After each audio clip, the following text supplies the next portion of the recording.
오늘 우리에게 주신 하나님의 말씀 보도록 하겠습니다. 오늘 우리에게 주신 하나님의 말씀은 마태복음 6장 11절 말씀입니다.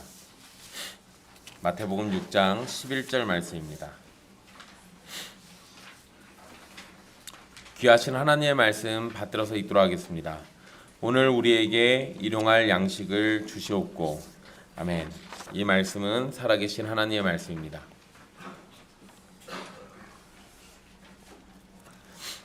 지난 시간까지 하나님의 이름과 하나님의 나라와 하나님의 뜻을 위해서 기도해야 한다는 것을 살펴봤습니다.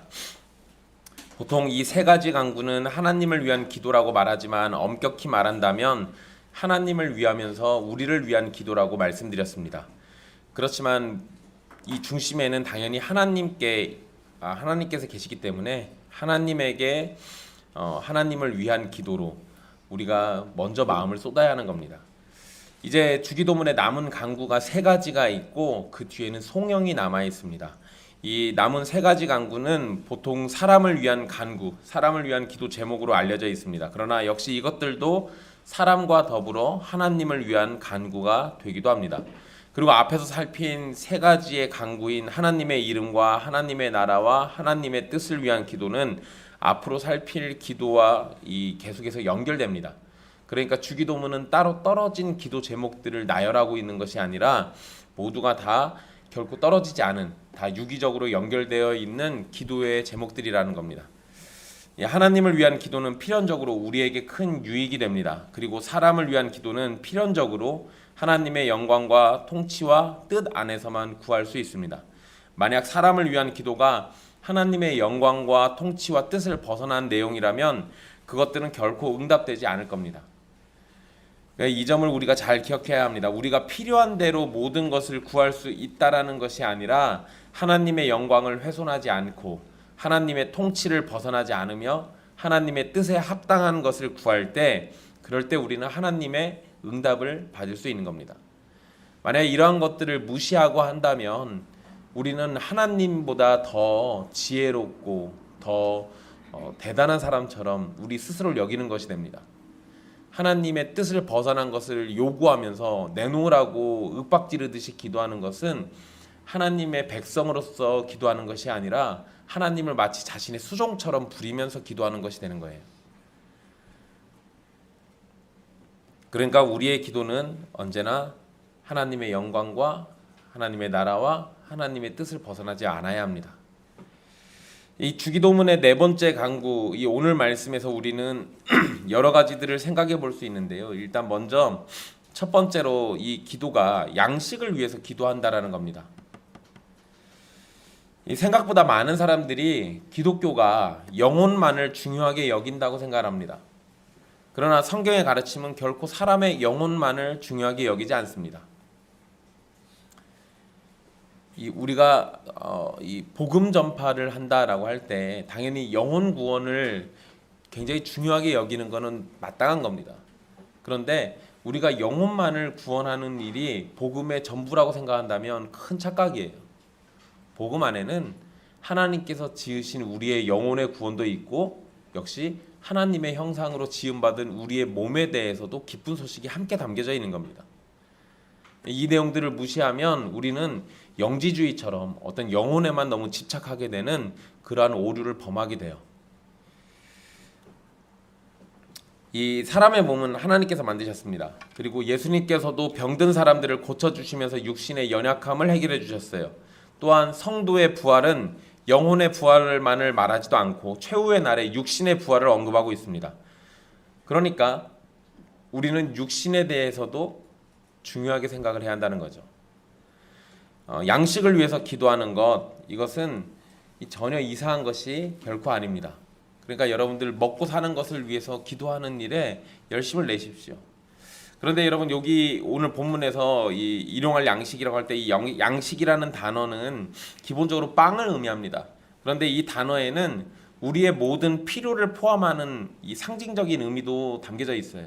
그러니까 그냥 우리 빵이라고만 얘기하지만 단순히 빵을 얘기하는 게 아니라 우리의 모든 필요에 대한 의미가 다 여기에 함축적으로 담겨져 있는 겁니다. 이 사람은 누구나 먹을 게 필요합니다. 가장 기본이 되는 음식을 기도로 구한다는 것은 다른 필요한 모든 것도 역시 하나님께 간구해야 한다는 것을 의미하고 있기도 해요. 사람에게 필요한 가장 기초적으로 필요한 것이 음식이라면 그것을 우리가 기도한다면 그것보다 더한 것들도 역시 기도로 간구하며 살아야 한다라는 거죠. 하나님을 의지한다라는 것, 이거는 창세기로부터 시작된 하나님과 사람의 가장 기본적인 관계입니다. 우리는 하나님께서 주신 것들에 대해서 기대어 삽니다. 창조하신 순서를 한번 잘 생각해 보세요. 다른 이유들이 이 창조의 순서에도 여러 가지가 있습니다. 그런데 재미난 건 다 지으시고 제일 마지막에 사람을 지으시잖아요. 그러니까 하나님께서는 사람에게 필요한 것들을 먼저 지으시고 그리고 나서 사람을 두셨어요. 사람이 살기 좋은 환경을 만들어 놓으시고 그리고 사람을 두신 거예요. 그러니까 이 창조에서 하나님이 제일 중요하게 여기는 게 누구라는 겁니까? 사람이에요. 자기 형상으로 지음받는 이 사람을 굉장히 중요하게 여기고 계신 거예요. 하늘의 태양이든 달이든 바람과 비, 바다와 땅, 그리고 모든 짐승과 곤충, 식물까지도 모든 것이 하나님의 손길로 만들어졌습니다. 그리고 사람들은 그렇게 하나님의 피조물을 통해서 필요한 모든 것을 공급받고 있는 겁니다. 결국 우리가 누리는 것들, 우리가 가진 것들은 무엇이든 하나님을 의지하지 않고는 우리의 것이라고 주장할 수 있는 것이 전혀 없는 겁니다. 하나님께서 음식을 주시지 않으면 굶어야죠. 하나님 음식을 주시지 않으면 굶어야 합니다. 하나님께서 건강을 주시지 않으면 병들어야죠. 하나님께서 생명을 주시지 않으면 그럼 죽어야죠. 당연한 거예요. 우리의 생사 화복은 하나님의 손에 달려 있는 겁니다. 우리가 일용할 양식을 기도한다라는 것은 바로 이 기초적인 의미를 다 포함하고 있는 거예요. 우리의 모든 것은 다 주님의 손에 달려 있다. 그것을 믿고 이 기도를 해야 하는 거예요. 그거를 믿지 않으면서 이런 기도를 한다라는 것은 가식을 떨고 있는 거죠. 외식하는 겁니다. 그래서 우리는 하나님께 의지해서 우리의 필요한 양식, 음식, 또 건강과 의복, 집 이런 것들을 구하는 겁니다. 매일의 양식과 필요를 위해서 기도한다는 것은 화려하고 사치스러운 삶을 원하는 것이 아니에요. 그런 것들을 위해서 기도한다라고 하면 이제 그때부터는 하나님의 뜻을 벗어나는 게 될 겁니다. 기도할 때요, 대궐 같은 집을 갖기를 원합니다라고 기도하라고 성경에 안 써 있어요. 그런 얘기가 전혀 없다고요. 남들보다 더 큰 부자가 되기를 원합니다. 이런 내용이 성경에 없어요. 형통하기를 바란다고 내용들이 나오긴 하지만 그 형통이라는 것이 상대적으로 내가 누구보다 더 대단하게 많이 가지고 더 누리고 이런 걸 의미하지는 않아요.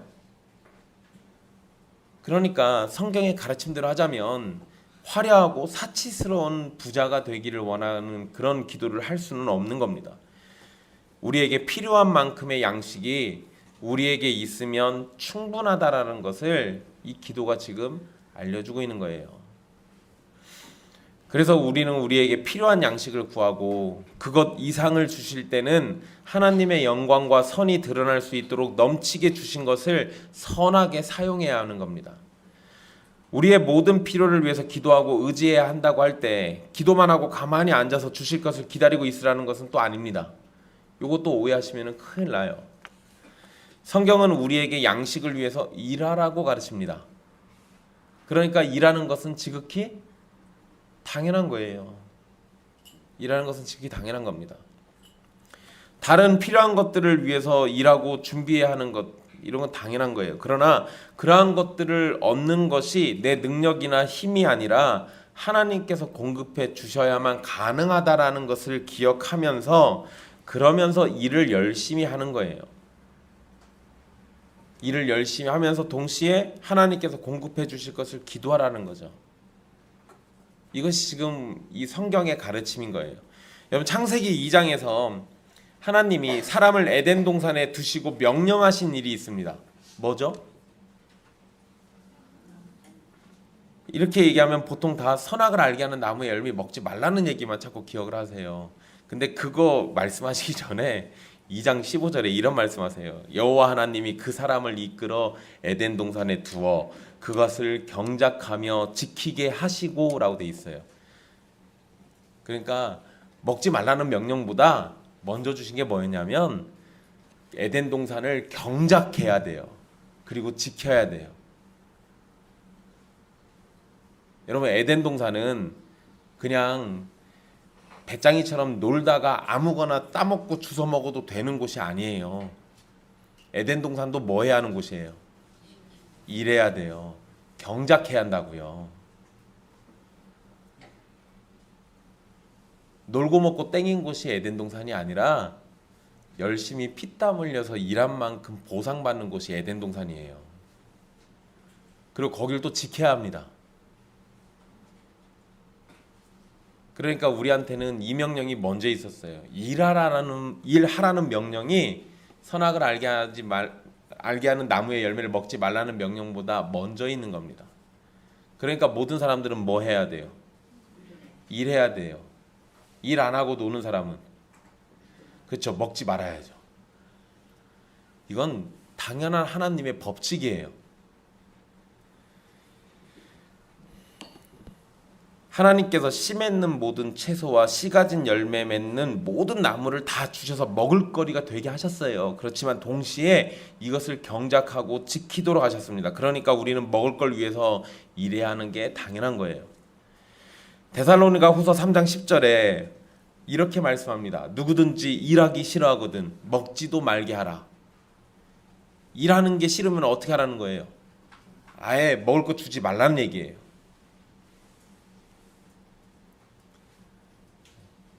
이 말씀 때문에 가정에 불화가 오지 않기를 바랍니다.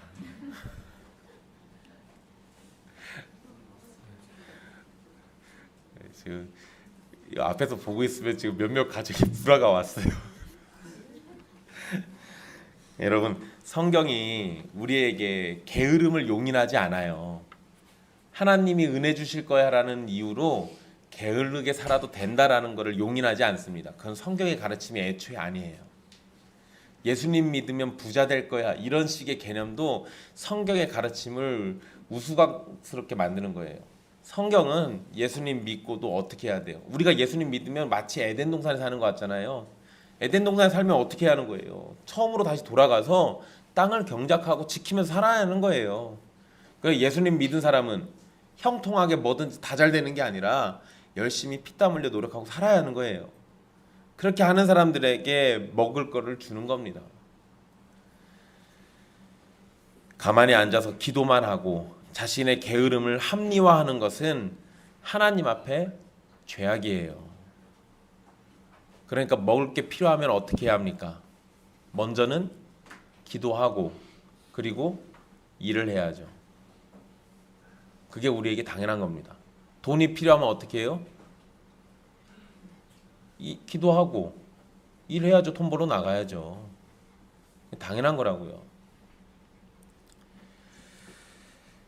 기도와 함께 우리에게 주신 육신과 직업을 통해서 노력해야 하는 것, 이것도 역시 하나님의 뜻이라는 거예요. 이거를 무시하지 마십시오. 당연한 겁니다.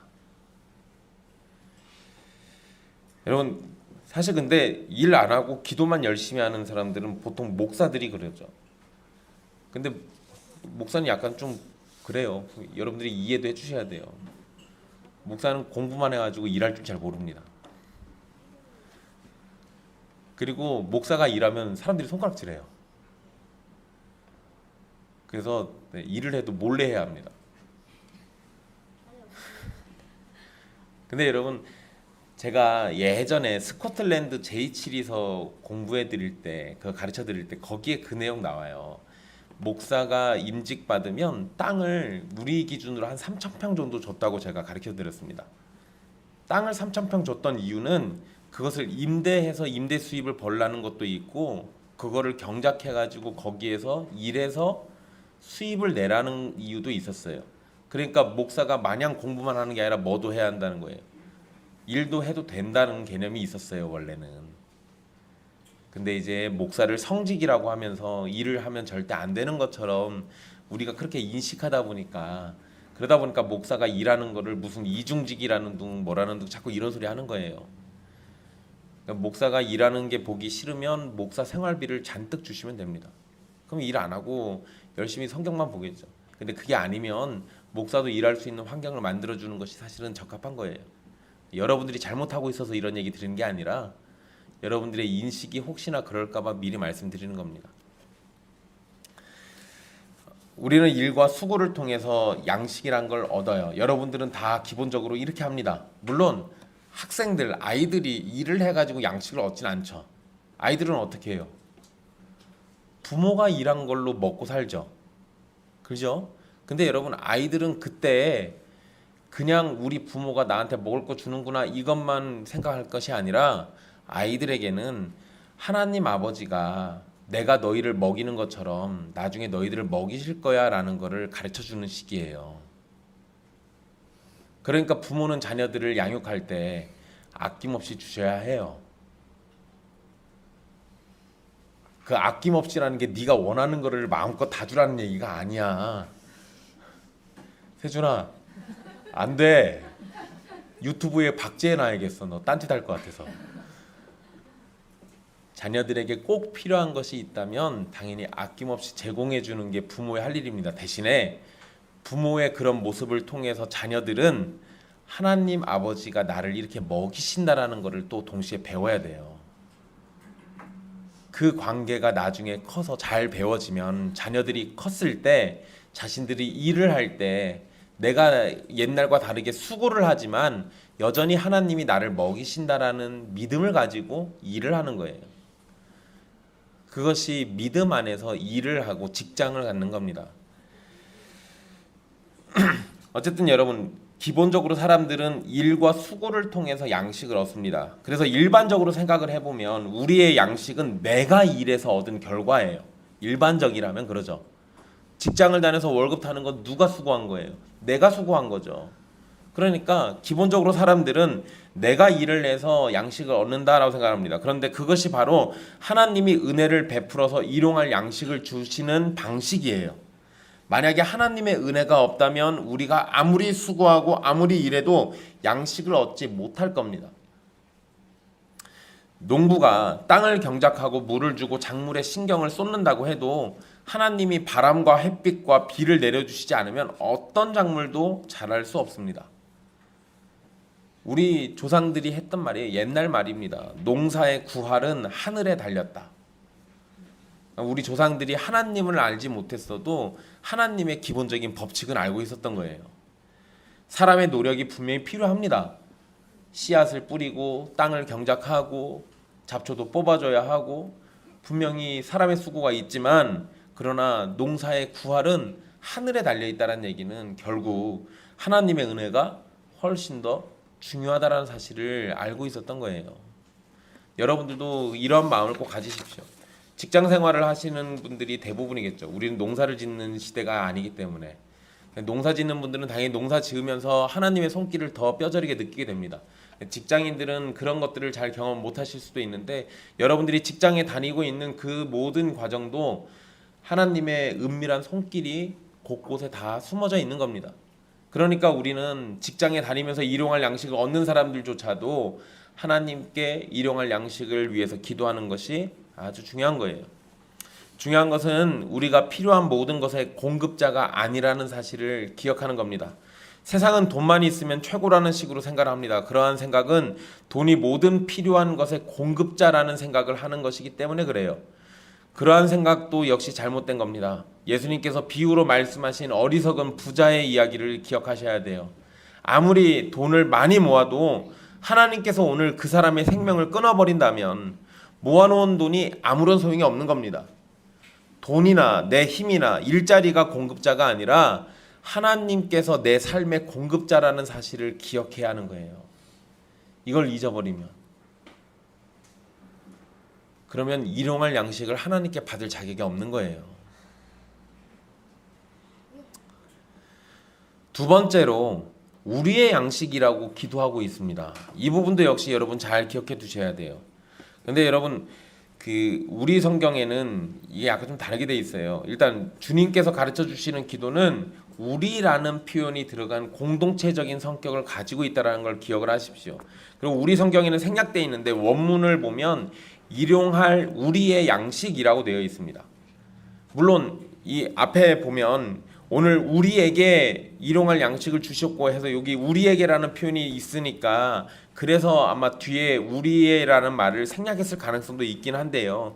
분명하게 표현한다고 한다면 우리에게 매일 필요한 우리의 양식을 주시라고 지금 기도하고 있는 거예요. 그러니까 단순히 개인적인 기도가 아니라 이 기도는 어떤 기도라는 겁니까? 공동체적인 기도예요. 나를 위한 나만의 양식을 구하고 있지 않아요.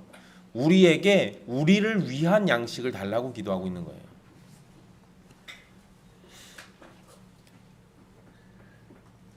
우리의 양식을 함께 기도하면서 공동체의 화평을 바라고 있는 거예요. 굉장히 중요한 개념이죠. 여러분, 이 기도는 사실 기본적으로 생각한다면 작게는 교회예요. 교회에게 우리의 모두의 필요를 위한 양식을 달라고. 더 작게는 가정도 될 수 있습니다. 근데 여러분, 이거는 교회뿐만 아니라 좀 더 넓혀서 생각한다면 사회가 돌아가는 구조를 생각한다면 일용할 양식을 구하는 기도는 이 국가적인 기도 또는 전 지구적인 기도가 될 수 있어요. 나만 잘 먹고 잘 산다고 해가지고 이것이 계속 영원하리라는 보장이 없어요. 우리 모두 먹고 사는 게 어려움이 없어야 우리 모두 그것을 계속 누릴 수 있는 겁니다. 그래서 이렇게 기도할 때는 기본적으로 전 국가적이고 전 우주적인 내용을 포함하고 있는 겁니다. 그런데 일단 1차적으로는 교회에 국한해 가지고만 생각을 할 거예요. 양식을 구하는 것이 개인적인 문제면서 동시에 공동체적인 문제입니다. 여기에서 우리라는 것, 이건 기본적으로는 한 몸이 된 교회를 가리키는 겁니다. 그래서 초대교회는 모두의 필요를 함께 나누기 위해서 가난한 사람을 돌보도록 집사라는 직분을 뒀습니다. 교회 안에 누군가 어려움을 겪는 사람이 있지 않은지 살피는 역할을 하는 집사는 굉장히 중요한 직분자예요. 교회는 주일날 한 번 모이는 친목회가 아닙니다. 교회에 속한다는 것은 하나님을 아버지로 모시는 가족의 일원이 된다는 거예요. 그러니까 교회 안에 누군가 어려움을 겪는 식구가 있다면 우리는 그 사람을 도와야 돼요. 그래서 교회가 하는 일 중에 구제가 있는 겁니다. 여기에서 구제는 가난한 사람은 누구든지 다 도우라는 게 아니라 기본적으로는 교회의 식구된 사람들과 함께 고통을 나누는 개념이에요. 교회는 같은 신앙 고백을 하고 교회와 함께 운명을 같이 할 사람을 식구로 인정하고 그렇게 식구된 사람과 어려움을 나누는 겁니다. 초대교회에서도 교회의 구제를 악용하는 일이 있었어요. 이러한 문제는 오늘날 교회에서도 종종 일어납니다. 교회 출석을 자신의 어려움을 해결하기 위해서라는 목적을 가지고 출석하는 경우들이 있다라는 겁니다. 그러한 사람들은 교회를 속일 수 있을지 몰라도 하나님의 심판은 피할 수 없습니다. 그러니 그런 일들 때문에 낙심하지 마십시오. 여러분들이 구제를 열심히 하다가 그런 일들을 경험하게 된다면 심판은 주님의 손에 달려 있는 거예요. 여러분들은 마땅히 명령대로 구제했으니 주님의 칭찬을 들을 겁니다. 그러니까 혹시나 사기꾼을 만나거나 사기꾼이 우리 교회 안에 들어와서 우리에게 상처를 준다 하더라도 낭망하고 구제하고 사랑으로 섬기는 일을 포기하지 마십시오. 오히려 그런 일이 있을수록 더 열심히 하는 게 맞아요. 그리고 만약에 교회에 구제할 일이 없을 때 그때는 눈을 교회 바깥으로 돌리는 겁니다. 그래서 하나님의 형상인 사람들을 향해서 또는 형제 교회를 향해서 구제를 하는 일에 힘을 쏟는 겁니다. 이것도 역시 우리의 양식을 위해서 기도하는 일과 아주 깊은 연관이 있는 거예요. 여하튼 우리가 우리의 양식을 위해서 기도한다라는 것은 나만 잘 먹고 잘 살겠다라는 것이 아니라 우리 모두 함께 살아야 한다는 점을 기억하고 그것을 기도한다라는 겁니다. 우리의 양식을 기도하는 사람이라면 교회 안에서 어려운 형편의 식구를 돌보는 것은 당연한 일입니다. 그리고 양식이 부족한 사람에 대해서 불쌍히 여기는 마음을 갖게 되는 건 당연한 거예요. 그러니 교회 안에서는 함께 나누고 살 길을 찾게 되는 것이고 교회 바깥에서는 우리가 나눌 수 있는 대로 어려운 사람들과 나누려고 해야 하는 겁니다. 그러니까 이 우리의 양식이라는 이 기도에 대해서 잊어버리지 마십시오. 기독교인들, 참된 신자는 움켜쥐지 않습니다. 참된 신자의 모습은 결코 움켜쥐려고만 하지 않아요. 왜냐하면 우리의 양식을 기도하고 있기 때문에 나만 부자로, 나만 화려하게, 나만 사치스럽게 사는 것을 원하지 않아요. 참된 신자라면 우리의 양식을 기도했다면 주님 안에서 그것을 사랑으로 섬기고 흘려보내면서 함께 먹고 살기를 소망하고 기대하는 거예요. 그것이 참된 신자에게 나타나는 주된 그리고 아름다운 모습입니다. 세 번째로 여러분, 우리는 일용할 양식을 기도한다라는 것을 기억해야 합니다. 성경은 우리에게 지나치게 많은 물질을 위해서 기도하라고 가르치지 않습니다. 예수님께서 일용할 양식이라고 말씀하셨어요. 여기에서 이 일용할이라고 번역된 이 단어는 생존을 위해 필요한, 또는 오늘을 위한, 또는 다음 날을 위한, 또는 오는 날을 위한, 이런 의미가 있어요. 의미가 여러 개가 있습니다. 근데 이상하죠? 오늘을 위한이라는 의미도 있고 다음 날을 위한이라는 의미도 있고 그리고 오는 날들을 위한 의미도 있어요. 이러다 보니까 학자들이 이거 가지고 싸웁니다. 일용할이 아닐 거야. 내일을 위한 기도일 거야. 근데 제가 이렇게 여러 가지 의미가 있으면 어떻게 하라고 알려드렸죠? 그냥 이거 다 단가 보다 생각하시면 돼요. 그래도 사실 크게 의미가 바뀌지는 않습니다. 그러니까 굳이 이런 걸로 싸우실 이유가 없어요. 본문의 의도는 지금이든 다음이든 주님께서 의도한 건 먼 미래의 양식까지 구하는 게 아니라 가까운 시간의 양식들을 말하고 있다라는 점, 그리고 넘치도록 많은 양의 양식을 구하는 게 아니라 적당한 양의 양식을 구하고 있다라는 것을 이 말씀하고 있는 겁니다. 여러분, 잠언 30장에 아굴의 기도라는 게 나옵니다. 아굴이라는 인물이 자기 자신의 일평생의 기도로 두 가지를 간구해요. 그러면서 이렇게 말합니다. 나로 가난하게 마옵시고 부하게도 마옵시고 필요한 양식으로 내게 먹이시옵소서. 혹 내가 배불러서 하나님을 모른다 여호와가 누구냐 할까 하오며 혹 내가 가난하여 도둑질하고 내 하나님의 이름을 욕되게 할까 두려워함이니이다. 이렇게 기도합니다. 아굴은 죄악에 쉽게 빠지는 인간을 잘 이해하고 있었던 거예요. 그래서 배고프면 배고픈 대로 죄를 저지르고 배부르면 배부른 대로 죄를 짓게 될까 두려워하면서 하나님께 딱 필요한 양식을 주시기를 간구하고 있었어요. 이게 우리에게 필요한 자세예요. 그러나 우리는 보통 지나치게 많은 것들을 요구하고 지나치게 많은 것을 욕심냅니다. 이러다가 사고가 벌어져요. 여러분들도 직접 경험하거나 또는 주변 사람들에게 봐서 아는 것들이 있을 겁니다. 사람이 물질적으로 힘들어지는 것은 대부분 욕심이 지나쳐서입니다. 더 많은 것을 갖고 더 많은 것을 누리려고 하다가 문제가 되는 겁니다. 지금 있는 것에 만족하고 지금 있는 것을 잘 다스리지도 못하면서 더 많이만 가지려고 하는 것은 이 죄악에 빠지는 아주 확실한 길이에요. 그러니까 지금 있는 것에 최대한 만족하면서 또 오늘 필요한 양식만큼의 만족하면서 그렇게 사는 게 우리에게 또 필요해요. 우리가 하나님께 구해야 할 것은 지금 내게 필요한 것을 주시라는 거예요. 그것도 내가 원해서 필요한 것이 아니라 하나님 보시기에 내게 있어야 할 것들을 주시기를 간구하는 겁니다. 우리는 성경을 통해서 내게 없어도 되는 것을 구하다가 죄악에 빠진 사람들의 이야기를 아주 쉽게 찾을 수 있습니다.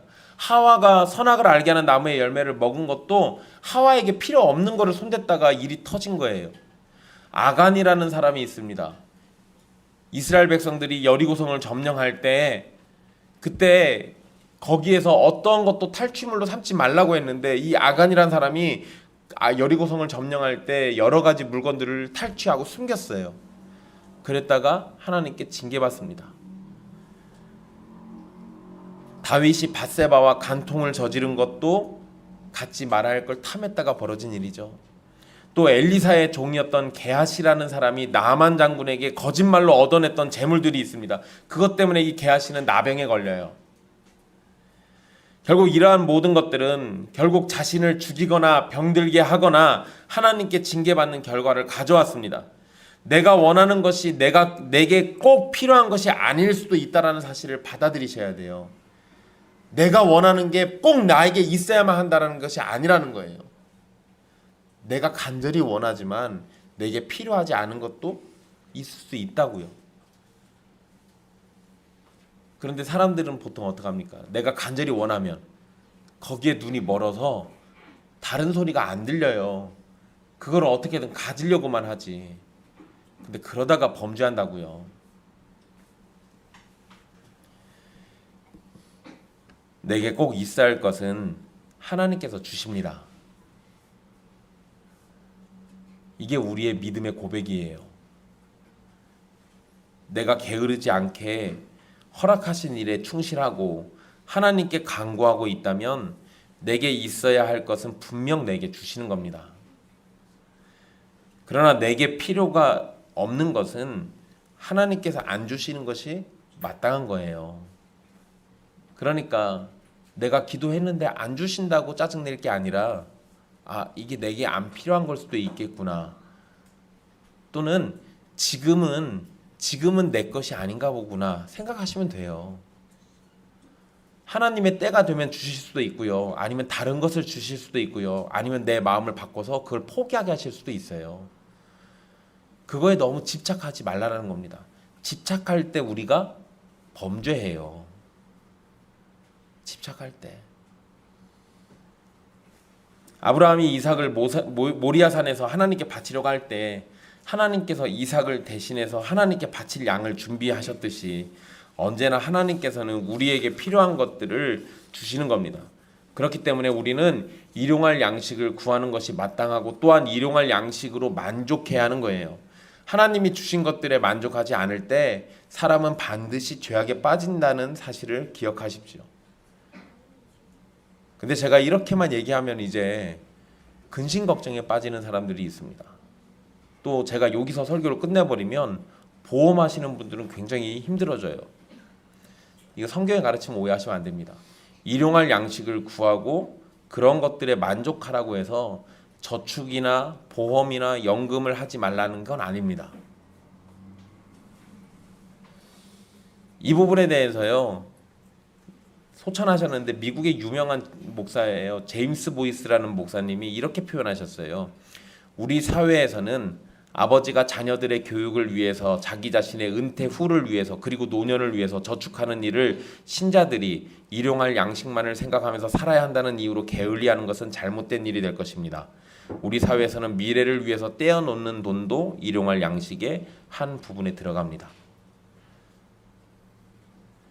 예전에는 그런 제도가 없었다면 또 그런 환경이 아니라면 진짜 그냥 매일 당장 먹고 살 것만 필요할 수도 있어요. 근데 지금은 우리가 그런 삶이 아니잖아요. 또 그렇게 살 수도 없어요. 우리는 교육이나 위급한 일, 노후, 삶을 영위하기 위해서 준비해야 하는 시대에 살고 있습니다. 그렇기 때문에 미래를 위한 준비도 역시 하나님께서 허락하시는 부분이 있다면 당연히 준비해야 하는 거예요. 그러니까 미래를 위해서 보험을 들거나 연금 저축을 하거나 이런 것들은 미래에 맞이하게 될 일용할 양식의 필요를 준비하는 것이 잘못된 것은 아니지만 만약에 그것이 우리의 미래를 궁극적으로 보장한다라고 생각을 한다면 이제 그때는 또 이게 문제가 돼요. 그냥 미래를 위해서 이것이 나에게 일용할 양식이 될 거야 라는 생각으로 보험을, 연금, 또 저축 이런 것들을 한다고 하면 거기서는 괜찮습니다. 그런데 그것들이 반드시 있어야만 내가 먹고 살아, 그거 없으면 나는 죽을 거야 라는 생각을 가지면 그 순간부터는 공급자가 또 바뀌어요. 하나님이 아니라 저축 들어간 거, 보험 들어간 거 그런 것들로 바뀐다고요. 그러니까 여러분들이 열심히 저축도 하시고 보험도 가입하시고 일도 열심히 하십시오. 그런데 그 모든 것들이 여러분들의 궁극적인 해결책이 될 것이고 공급자가 될 거라는 생각은 하지 마세요. 언제나 내가 무엇을 하든 하나님의 도우심을 바탕으로 해야 한다는 걸 기억해야 합니다. 주기도문의 네 번째 강구는 우리의 필요는 하나님께 오는 것이고 나만을 위해서가 아니라 우리 모두를 위해서 기도하고 주시는 것들에 만족해야 함을 아는 상태에서 드리는 기도입니다. 이것이 참 신자의 필요를 구하는 기도예요. 그러나 이것을 육신으로만 이해하지 마십시오. 양식에도 필요한 양식이 있죠. 우리 영에도 필요한 양식이 있는 겁니다. 우리는 하나님의 말씀이라는 중요한 양식도 구해야 합니다. 하늘로부터 오는 생명의 떡인 예수 그리스도를 구해야 돼요. 매일을 하나님의 말씀으로 살기를 소망하십시오. 우리의 생명이 되시는 예수 그리스도를 양식으로 삼아 살아가기를 기도해야 합니다. 예수님을 양식으로 삼는다는 것은 예수님을 의지하고 신뢰하고 예수님을 소유한 것으로 만족한다라는 걸 의미합니다. 아무리 배가 불러도 만족을 하지 못하는 사람이 있어요. 아무리 부자여도 더 가지려고 욕심 부리는 사람들, 탐욕을 부리는 사람들이 있습니다. 아무리 대단한 권세를 가졌어도 더 가지려는 사람들이 있어요. 이런 사람들의 공통점은 예수 그리스도를 알지 못한다라는 겁니다. 예수님을 양식으로 삼고 예수님을 소유한 사람은 시편 84편 10절처럼 노래할 겁니다. 제가 읽어드릴게요. 주의 궁정에서의 한날이 다른 곳에서의 첫날보다 나은즉 악인의 장막에 사는 것보다 내 하나님의 성전 문지기로 있는 것이 좋사오니. 사랑하는 형제자매 여러분, 일용할 양식을 잘 보여주는 사건이 광야에서 이스라엘 백성들에게 주셨던 하늘의 만나입니다. 매일 필요한 만큼의 양식만을 가져가라고 했어요. 명령대로 하지 않고 더 많이 가져가면, 그래서 아침까지 남겨두면 벌레가 생기고 냄새가 났습니다. 안식일 전에는 2배로 거두어도 전혀 문제가 안 돼요. 이것도 명령을 따르는 거였습니다. 보세요. 이 만나 사건에서 오늘 제가 설명해드렸던 내용 다 나오는 거예요. 하나님께서 아침마다 만나를 주세요. 그날 필요한 걸 주시는 겁니다. 근데 안식일 전날에는 안식일을 위해서 2배를 거두라고 했어요. 미래를 위해서 저축하는 거죠. 근데 이거는 또 괜찮아요. 그때는 2배로 걷어가도 아침에 해가 떠도 절대 이게 썩거나 벌레가 생기지 않아요. 하나님께서 모든 걸 공급해 주시고 미래를 준비시켜 주시는 거예요. 그러니까 우리가 일을 하면서 매일의 삶을 영위에 나가고 필요한 것들을 구할 때도 하나님께서 주신다라는 믿음을 가지고, 저축을 할 때도 하나님께서 이걸 통해서 내 미래를 책임져 주실 거라는 믿음을 가지고 그렇게 해나가는 거예요. 그러한 것이 아니라 내가 모아놓은 돈에 내 소망을 두기 시작하면 일용할 양식을 주시는 분이 하나님이 아니라 돈이 되잖아요. 그러다가 돈이 없어지면 어떻게 됩니까? 불안해져요. 못 삽니다. 내 삶의 공급처가 끊어졌다고 생각을 하니까. 여러분, 내가 가진 재산이 다 사라져도 내 삶의 공급처이신 하나님이 계신 걸 믿으면, 또 그분을 신뢰하고 의지하면, 그러면 우리는 기쁨으로 그날을 또 살 수 있는 거예요. 하박국 선지자가 노래하잖아요. 내가 가진 게 다 사라져도, 외양간에 송아지도 없어지고 아무것도 남지 않아도 여호와로 기뻐할 수 있는 이유가 뭐겠습니까?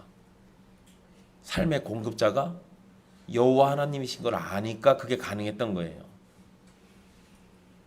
그러한 믿음을 가지십시오. 이스라엘 백성들은 만나를 40년 광야 생활 동안 계속 먹었습니다. 그들은 40년 동안 항상 먹이시는 하나님을 직접 경험하고 배워야 했어요. 그리고 우리는 이 만나를 예수 그리스도 안에서 다시 찾을 수 있게 됩니다. 이스라엘이 만나를 먹었지만 고기를 먹고 싶기도 했고 다른 것을 원하기도 했습니다. 하지만 다른 것을 원하게 되면 꼭 문제가 발생하고 하나님 앞에서 징계받기도 했습니다. 그들에게 부족함이 없이 주어지던 만나에 만족하지 못한 것이 문제였다는 거예요. 여러분은 어떤 삶을 살기를 원하십니까?